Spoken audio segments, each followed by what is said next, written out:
ওয়ালাইকুম। সকলের কাছে অনুরোধ, আমার ফ্যান ফলোয়ার বায়ানসারি আমার একটা ভিডিও দিতেছে, ভিডিওটা সকলে দেখবেন পুরাটা ভিডিও, যে আজকে কত টাকা লস হয়েছে একবার চিন্তা করেন। আমি এই জায়গাটার মধ্যে 6 বছর যাবৎ ব্যবসা করতেছি।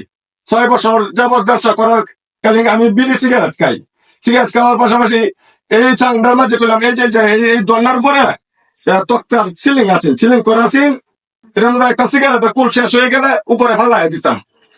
ফালাই দেওয়ার কালীন আজকে যখন এই চাঙ্গুল ভাঙছে, সিলিংটা ভাঙছে, দেন সিগারেট কি লাগা, সিগারেটের কুল, এই সিগারেটের কুল দিয়ে আরো তো কতটি কুল হইতে পারে যে আমি বাইরেও ফেলছি। কত টাকা আমার এই জায়গায় নষ্ট হয়েছে। ঠিক আছে, সকলের কাছে অনুরোধ, ধূমপান ছাইড়ে দেন। আজকে যদি মামলা চলতো না, যে সিগারেট খাইছি আমি, তাইলে আমার আগে মনে জেলা আজতে নিত। ঠিক আছে, যাই হোক, আমার ছেলে দুটো কথা বলবে। আরে ভাত একটু শুনেন। আসসালামু আলাইকুম, আমার সকল চাচুয়া। আপনি আমি সুরাট কান্না যে আমার আবার কত টাকা থাকলো সুরাট না খাইলে আপনারা সকলের কাছে অনুরোধ সুরাট কান্না যে Turut kaina, turut kaina. ধূমপান চাইছে জন্য ক্ষতিকর, ধূমপান করুন না যে।